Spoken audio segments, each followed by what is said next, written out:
Boa noite a todos, que a paz de Jesus e o amor do Criador nos envolvam nesta noite. Nós vamos, nesse momento que inicia os nossos trabalhos, nos colocar em prece. E é natural que, para nos colocarmos em prece, a melhor coisa a fazer é fechar os olhos, porque naturalmente nós fazemos mergulho dentro de nós. E fica mais fácil conversar com Deus, conversar com o Criador e com toda a espiritualidade. E assim nós vamos agradecendo a presença dos nossos anjos guardiões nos envolvendo nessa noite, a presença dos espíritos protetores que dirigem esta casa. E assim, com todos esses trabalhadores abnegados, amorosos, fraternos, nós vamos nos aproximando do Divino Mestre Jesus, sentindo o amor, o carinho, a proteção do Cristo nos envolvendo nesta noite. Jesus nos disse que onde dois ou mais falassem seu nome, lá está Ele. Ele está conosco nesta noite e é Ele que nos leva até o Criador, até o Pai da vida. E com a prece que o Cristo nos ensinou para que pudéssemos estar ligados e agradecidos por tudo que esse Pai nos dá durante o dia, nós vamos dizendo: Pai nosso que estás nos céus, santificado seja o vosso nome, venha a nós o vosso reino, seja feita a vossa vontade, assim na terra como nos céus. O pão nosso de cada dia dá-nos hoje, perdoe, Pai, nossas ofensas, como nós perdoamos aqueles que nos têm ofendido. E não nos deixes cair em tentações, livrando-nos dos males, para que seja sempre, Pai, teu reino, poder e a glória, em todos os pontos desse imenso universo que é tua morada e por toda a eternidade. Que assim seja, graças a Deus. Nós iniciamos o nosso Evangelho dessa noite e que o Cristo envolva a nossa expositora no nome de Deus.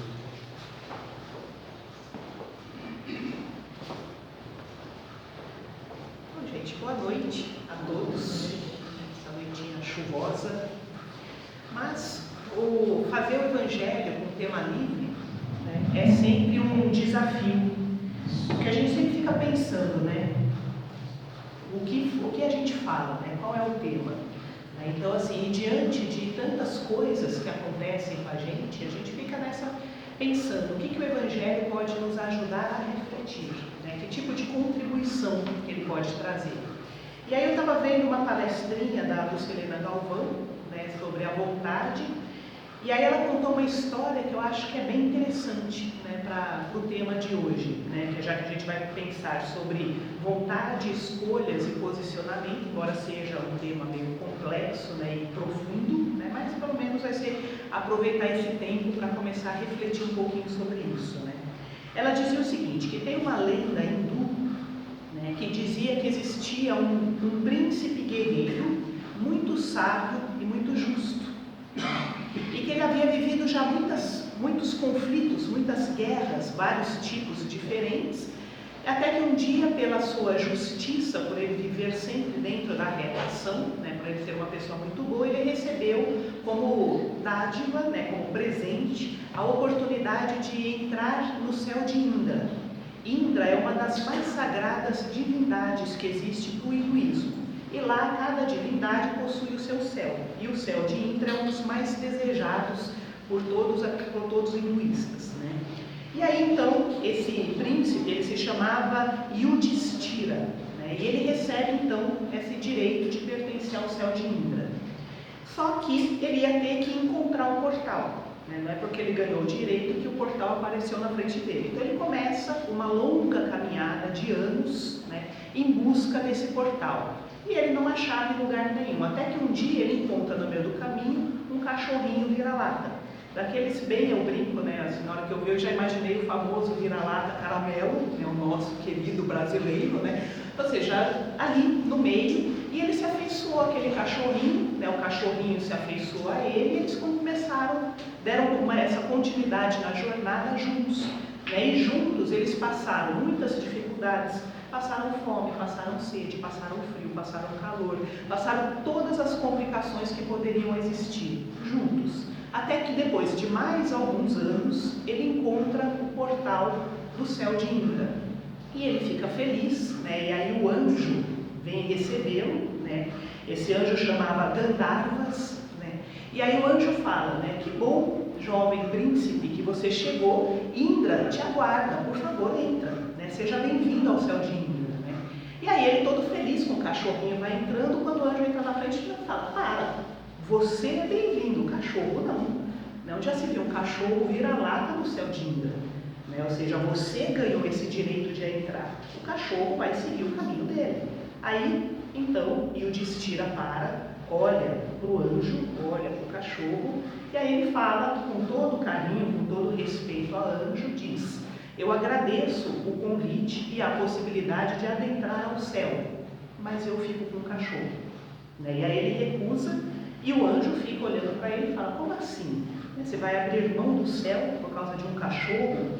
Né? E aí então Yudhishthira responde, né? Com esse cachorro eu tenho gratidão, a gente teve um companheirismo, ele foi leal a mim, ele esteve ao meu lado, ele me protegeu, então eu não tenho como deixar esse animal, entende? Ou seja, as virtudes que eu já comecei a desenvolver em mim me impedem de simplesmente abandonar só porque eu cheguei no local que eu desejava.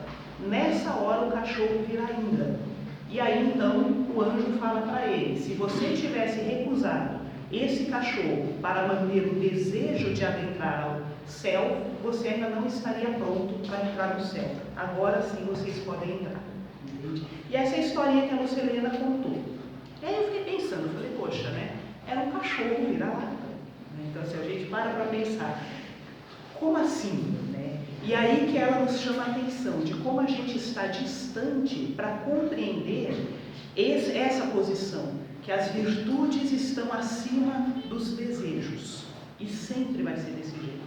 As virtudes que envolvem a fraternidade, a gratidão, o respeito, a lealdade, o companheirismo, essas questões estão acima de qualquer desejo pessoal.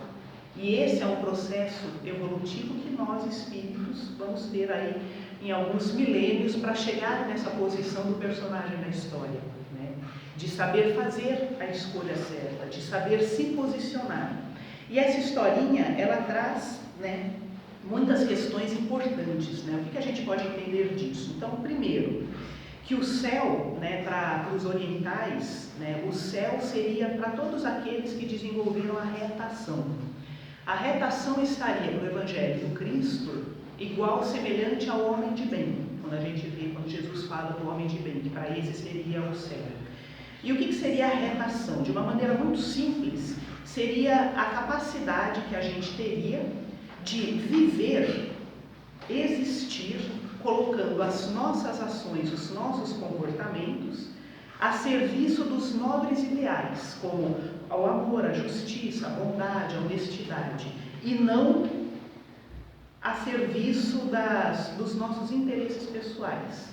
Então, no momento que o indivíduo ele considera esses valores mais importantes, então é mais importante que eu viva para a honestidade, a justiça, a bondade, independente para quem, mesmo que seja para um cachorro vira-lata, ou seja, se eu me posicionar desta forma e não posicionar para os meus interesses pessoais, eu estaria vivendo dentro da retação, que é a mesma coisa que a gente vê no homem de bem. O homem de bem é aquele homem que ele vive pelos ideais do Cristo, o amor, a caridade, a fraternidade, ou seja, é a mesma coisa falada de formas diferentes, né? Então, a retação ela diz que o ser humano, todos nós, devemos cumprir um papel na natureza, como tudo na natureza possui um papel e uma função, né? E o papel, a função de nós, seres humanos encarnados, é viver pelos valores, desenvolver valores e virtudes, né? Então, o ser, existir, viver dentro dessa questão da retação é o nosso destino. Então, e esse destino vai ser, daqui a alguns milênios, né, a nossa posição. Nós estaremos dentro desse céu, né? E o céu é para eles. Então, o espírito, quando ele recebe esse mérito, a oportunidade de adentrar a essas esferas superiores, né, aí vem um outro fator da história, né? Ele não é porque ele recebeu a oportunidade que esse céu vai aparecer para frente dele. né? Então, assim, até Yudhishthira achar o portal foram muitos anos. E nesses anos, ele passou por muitos contatos com várias outras pessoas e viveu muitas situações. Então, às vezes, a gente tem essa fantasia de que o ser humano, o espírito, quando ele desenvolve uma certa consciência, ele estaria numa posição privilegiada. Ele não iria mais sofrer, ele não iria mais ter contato com os problemas do nosso dia a dia. Não é bem assim. Aí eu me lembrei de uma passagem quando Maria, né, a mãe de Jesus, chega para Bezerra de Menezes e fala, né, olha, diante de tudo que você já viveu, diante de tudo que você se tornou, você deve continuar o teu processo evolutivo. Você pode encarnar em outros planos mais superiores do que o planeta Terra, que é um planeta de provas e expiações. E aí o Bezerra ele fica feliz com aquela notícia, mas Maria percebe que ele fica meio incomodado. E aí ela questiona, o que te incomoda? E ele fala, ainda tem muita gente sofrendo. Se eu tiver o direito de escolha, posso ficar? Porque aqui eu me sinto importante no sentido de utilidade, eu posso ajudar. E eu não conseguiria sentir felicidade seguindo adiante, deixando tantos que confiam em mim e que me pedem ajuda para trás, mesmo sabendo que eles vão ter ajuda de outros anjos. E aí Maria sorri e fala, né, o quanto é difícil para o espírito seguir, né, porque assim, ele cria uma relação de afeto. Né? É aí que a gente entende que a retação, as virtudes, essas posições, elas são para toda a natureza, toda a forma de vida. Né? Então, o indivíduo, ele busca o céu, ele continua a sua jornada no meio das pessoas. Então, Madre Teresa de Calcutá, ela vivia entre leprosos e todos os pobres da Índia, os mais necessitados e excluídos. E era lá que ela estava. Né? Outro dia, recentemente, teve um livro que dizia que um dos coordenadores do trabalho com todos os dependentes químicos, principalmente numa Cracolândia, é Santo Agostinho. Ele está lá, como espírito, trabalhando, intuindo toda uma série de espíritos que trabalham com pessoas que vivem esse tipo de dificuldade. Né? Então a gente vê que esses grandes espíritos, que têm aí uma condição de adentrar os grandes céus e outros lugares, eles simplesmente escolhem permanecer aqui por fé. Por quê? Pela identificação com essas virtudes, pela fraternidade, que é uma coisa que às vezes a gente ainda tem uma dificuldade de entender. Né?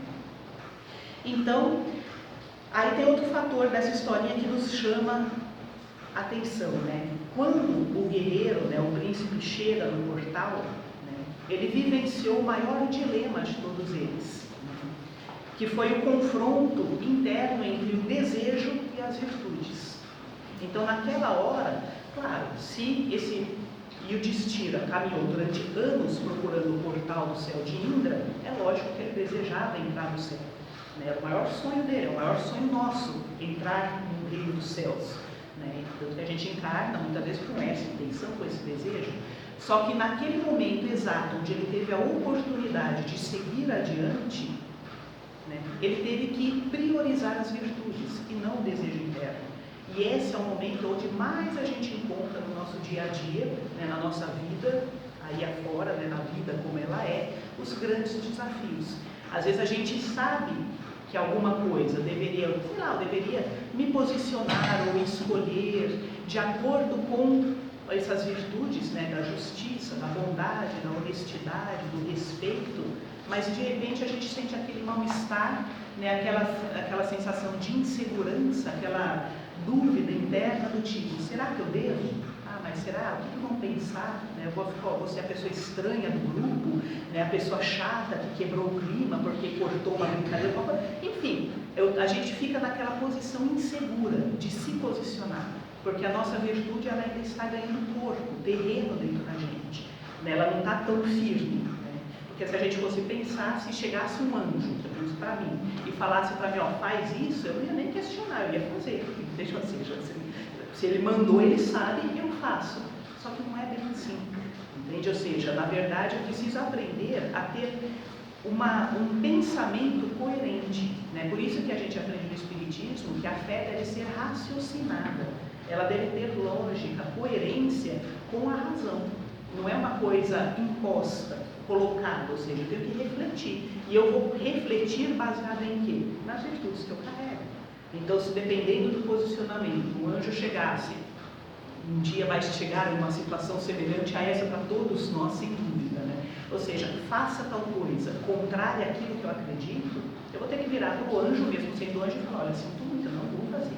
Isso é contrário aos princípios que eu carrego. Entende? Porque esses princípios são os princípios que eu aprendi no Evangelho. E eu não vou poder fazer uma coisa desse tipo. Então, vão chegar momentos em que a gente vai ter esse tipo de confronto. Como a gente já tem de uma maneira bem reduzida nas pequenas situações do dia a dia. Então, às vezes, vem aí uma situação de, sei lá, de alguém falando mal de alguém, ou fazendo uma fofoca, ou trazendo uma informação que gera uma certa agressividade, uma certa revolta no ambiente, enquanto a gente vê, a gente se leva pela situação e que honestidade, que bondade, misericórdia, que é isso, a gente nem lembra que isso existe naquela hora, e se deixa levar, né? Então, o importante não é a fala do anjo, e sim a sabedoria que é carregada, né? E aí ele teve que fazer um posicionamento, né? E aí nessa hora a fala, né, do Yudhishthira tinha que ser o sim, sim e o não, não, que a gente aprendeu em Mateus, né? Quando Jesus ele fala que apenas tivesse esse movimento, que a tua fala seja o teu sim, sim, e o teu não, não, não tem meio termo, né? Não tem um sim que pode ser não dependendo da situação, né? Então nessa hora, né, que o desejo, por melhor que ele possa parecer, ele não pode ser mais profundo ou pesar mais do que as virtudes, né? Então, por mais que eu tenha um movimento e eu deseje muito fazer o bem, às vezes aquela minha fala não vai ser uma fala amorosa, caridosa, respeitosa, e eu devo aprender a me silenciar, mesmo que eu tenha toda a verdade, toda a razão. Ou o contrário, às vezes eu tenho toda a razão, toda a verdade, o meu medo não pode silenciar a minha atitude, né? Então, assim, eu preciso me posicionar, dependendo da situação, né? Então, o guerreiro que ele já carregava, né, a sabedoria, né, ele sabia que a lealdade, a fraternidade, a compaixão, a gratidão e a justiça eram valores muito maior que o desejo que ele tinha de entrar no céu, né? E ele tinha vivido tudo isso nessa relação de anos com o cachorrinho, né? Então ele não poderia renegar todas essas virtudes pelo desejo, mesmo que essas virtudes estivessem associadas a um cão.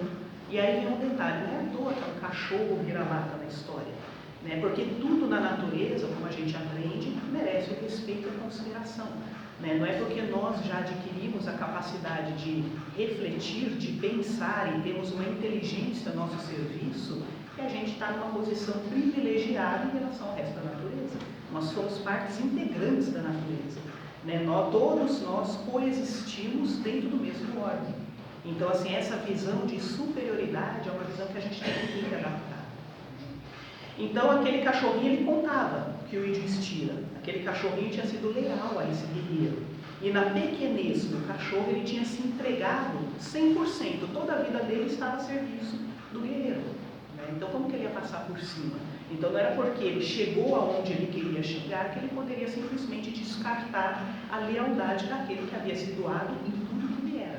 E essa é outra posição que a gente aprende nessa história, né? Que às vezes a gente, sem perceber, quando a gente alcança certos patamares, a gente simplesmente joga, né, certas pessoas ou contextos para o lado, porque assim, eu cheguei, se o outro não quer, o problema é dele, né? E as relações, elas não são bem assim, né? Não estamos aqui para usufruir das coisas, né? E sim, estamos todos juntos para coexistirmos, existirmos em conjunto. Então, esse é o outro grande aprendizado, né? Que Deus está em tudo, inclusive nessas pequenas vidas, nos pequenos seres, né? E em cima dessa história, a gente pode refletir no Evangelho de Jesus a questão do objetivo, né? E esse é um ponto fundamental. Qual é o objetivo da nossa existência? Por que a gente está aqui? Como que a gente dedica o nosso tempo mental para o objetivo que a gente construiu?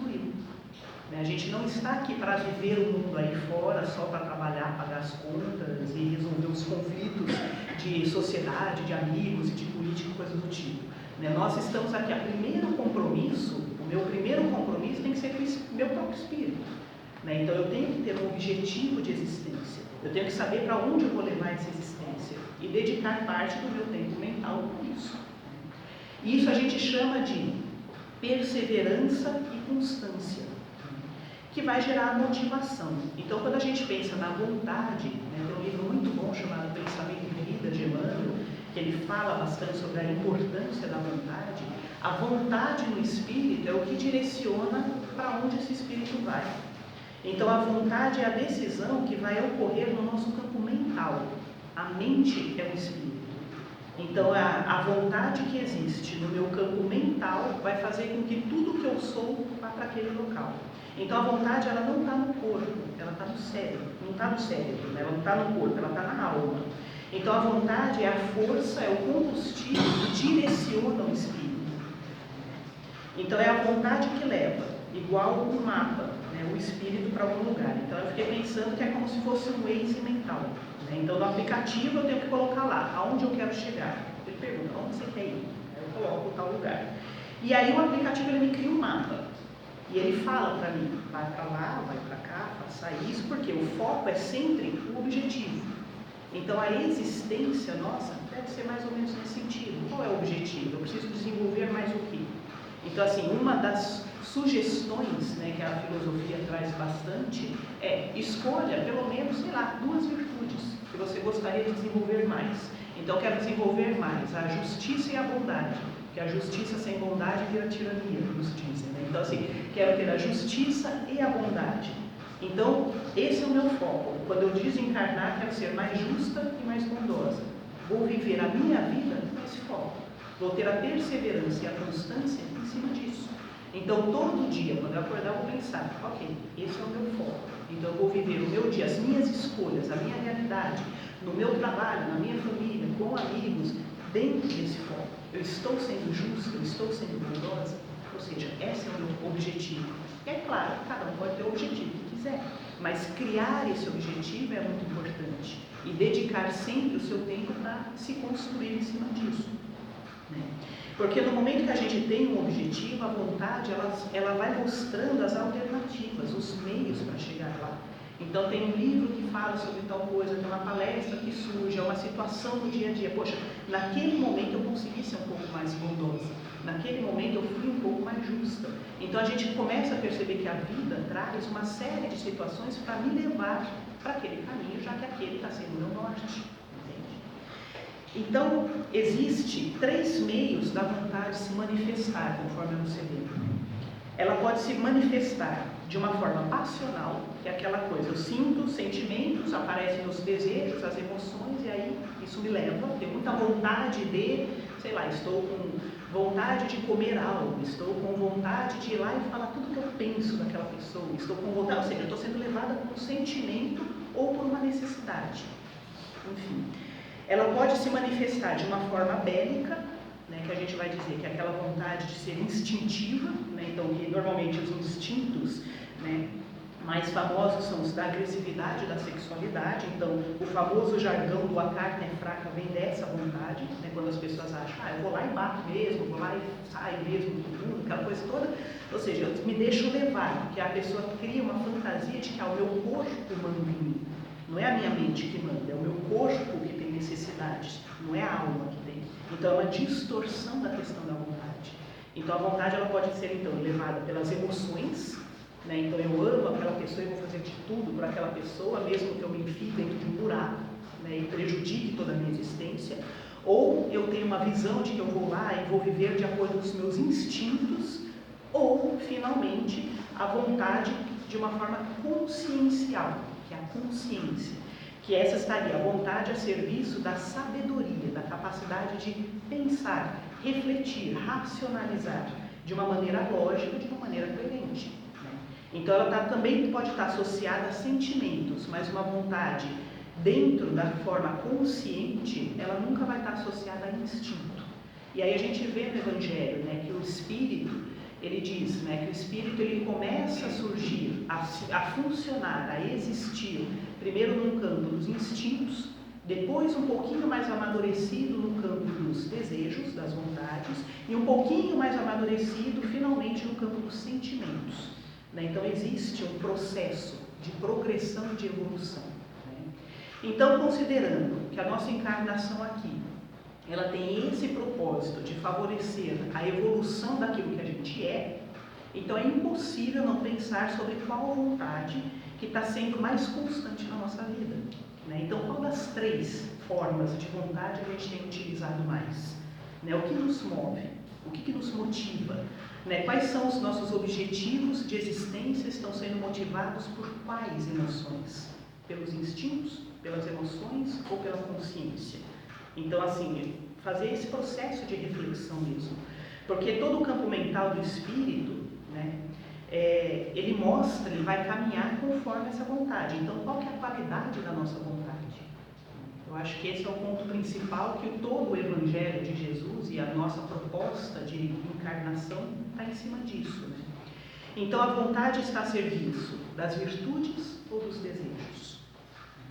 E se ela estiver a serviço dos desejos, esses desejos te colocam para cima ou te colocam próximo a uma ruína?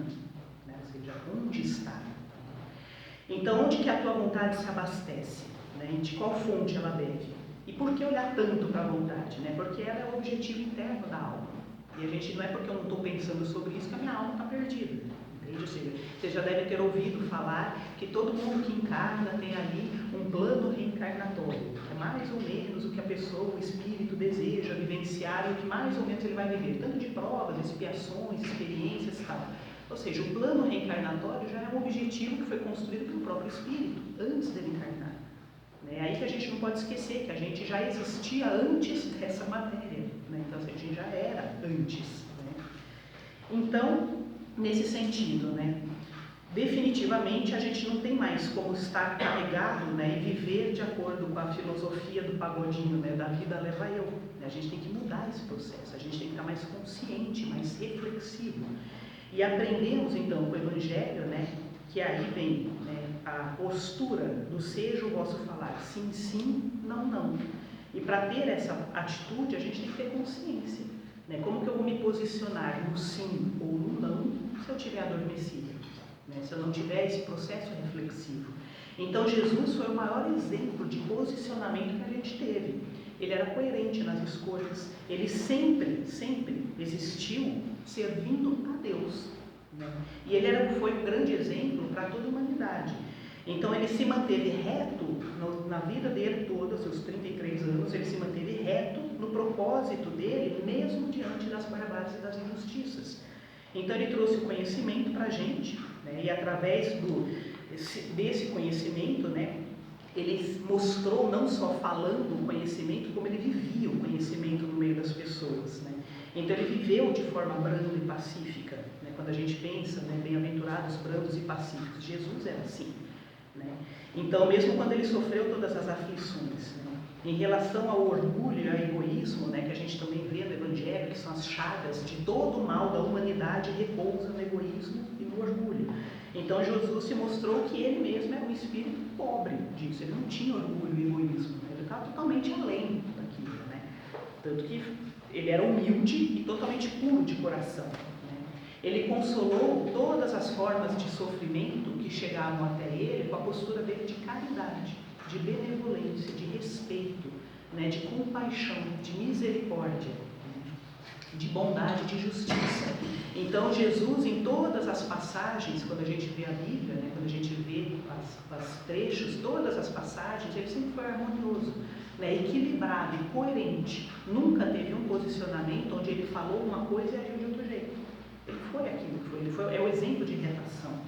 E eu sei que a gente está muito distante de ser Jesus, né? A gente está muito distante até de ser o príncipe guerreiro no portal. Né? Mas aí a Lucilena, ela deu um exemplo que eu achei muito bacana. Ela falou assim, imagine que um dia você não gosta de sol, você não gosta mais do sol, e você resolve que você não quer mais ver o sol. E aí você fecha todas as janelas, fecha as portas e fica trancado aí na sua casa, no escuro. Ela falou, você percebe que a mesma distância de você para a luz do sol é a mesma do sol para você? Enfim, é a mesma coisa. Até que um dia você resolve fazer as pazes com o sol e abre as portas e as janelas. Imediatamente a luz do sol entra na sua casa. Ela fala, você não precisa sair da tua casa, essa luz chega até você, porque ela está lá, mesmo que você esteja de costa a ela. Então, assim são as virtudes. Elas estão aí, elas fazem parte. Quando a gente pensa, por exemplo, no Plotino, que é um filósofo, um dos grandes últimos filósofos do tempo clássico, ele falava que o ser humano, a alma humana, já carrega em si todas as virtudes.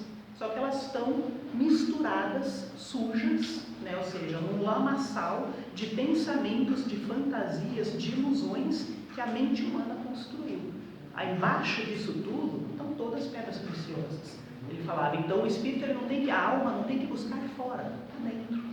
Entende? E no momento que a gente se der a oportunidade de falar, nossa, eu quero ser um pouco mais, sei lá, fraterno, automaticamente essa luz vai começar a pulsar dentro.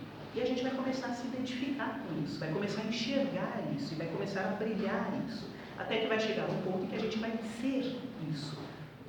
Então o processo de acessar tudo isso não é tão demorado, não significa que vai ser toda uma eternidade, né? A gente só precisa apenas colocar como objetivo aonde a gente quer chegar. Então, e parece simples encontrar esse objetivo, mas não é tão simples, porque a gente tem que dedicar tempo para pensar. Então vai tocar o telefone, vai vir a mensagem, vai aparecer gente, vai ser um trabalho que você tem que ir, você vai estar cansado, você vai ter que fazer comida, você vai ter que lavar roupa, aí você vai ter que falar numa hora, não, para tudo, vou ter que deixar tudo isso de lado, porque agora eu vou ter que pensar aonde eu quero chegar com essa vida. Entende? Então, por enquanto, né, a gente ainda não vai se deparar com esse anjo que vai nos colocar naquela posição de cheque, né? Ou seja, mas todos os dias a gente é chamado, né, para se posicionar dentro do nosso pequenez com essas virtudes, né? Então, como eu estava falando para vocês, existem pessoas que chegam falando mal de outras da gente, né? Pessoas que chegam desesperançadas e descrentes em relação à vida, pessoas que são raivosas, bélicas, violentas em relação ao ponto de vista, né? Pessoas que são insensíveis, né? Nossa, insensíveis. Eu lembro que outro dia eu estava na padaria, na fila do caixa, e tinha uma moça na minha frente, né, e o caixa ficava sempre perto da porta, né? Então entrou um moço na padaria, essa moça estava na minha frente, eles se conheciam, ele chegou para ela, mas assim, era nítido, que era um moço que estava sofrendo bastante, ele andava com caída, aquela coisa assim, né? Ele virou para ela e falou, oi fulana, aquela voz difícil, né? Ela falou, oi, você está bem? Ele, não estou. Ela, sinto muito, bateu no ombro dele e foi embora. E eu era próxima, né? Aí eu fiquei olhando para o moço, olhando para a minha cara e eu olhando para o moço, eu falei, e agora, né? Aí eu falei, é difícil, né? Aí ele começou a falar e lá a gente ficou uma meia hora batendo papo, né? Eu nem sei quem é, não sei nem o nome dele, mas assim, acontece esse tipo de coisa, né? Aí eu fiquei pensando, como que alguém consegue, né? Ver uma pessoa tão triste, tão sinto muito, difícil, bater no ombro e embora.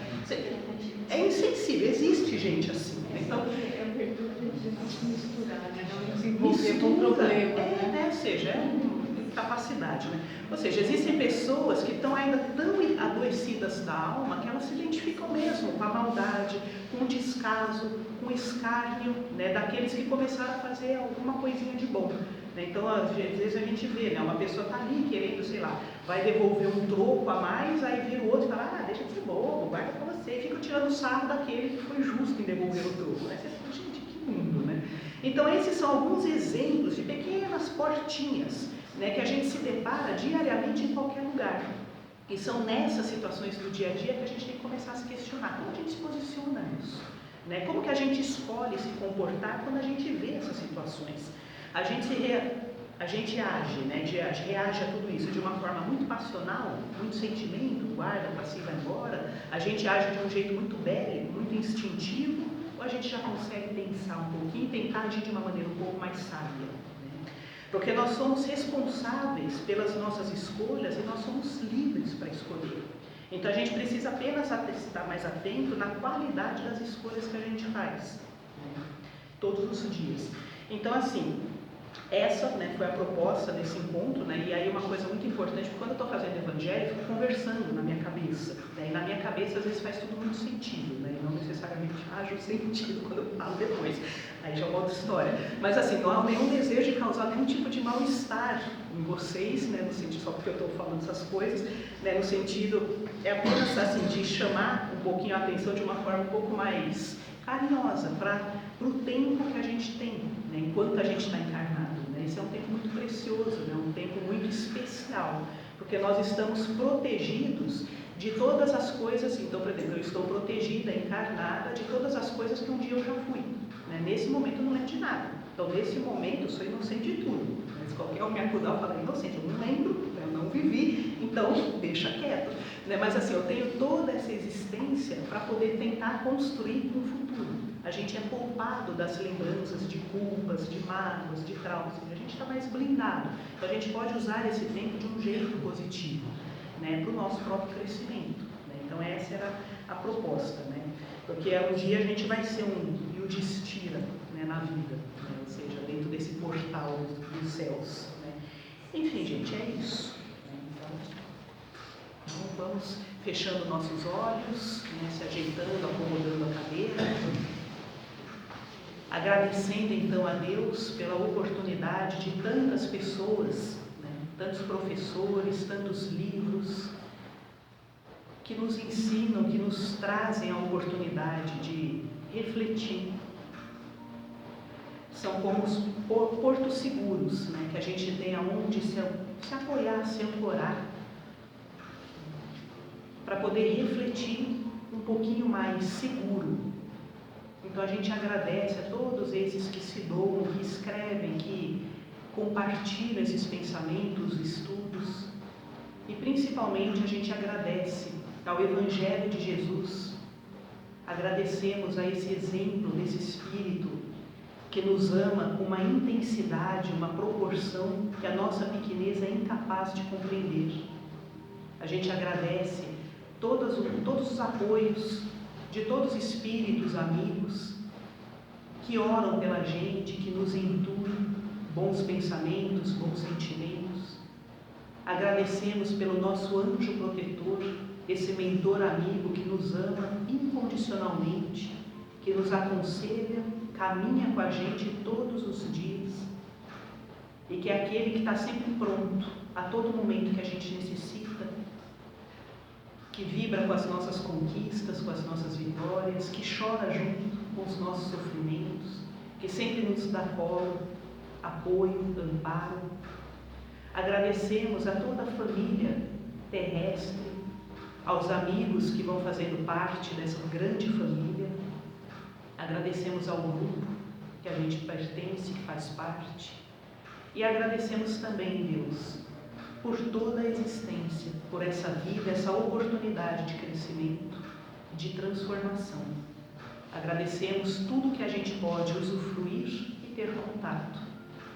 E rogamos a Ti que nesse momento toda a humanidade possa receber, sentir a Tua presença pulsando no coração de cada um, trazendo esperança, alívio às dores, aos sofrimentos e principalmente amor e fé para essa existência, para que ela possa ser melhor. Que assim seja, graças a Deus.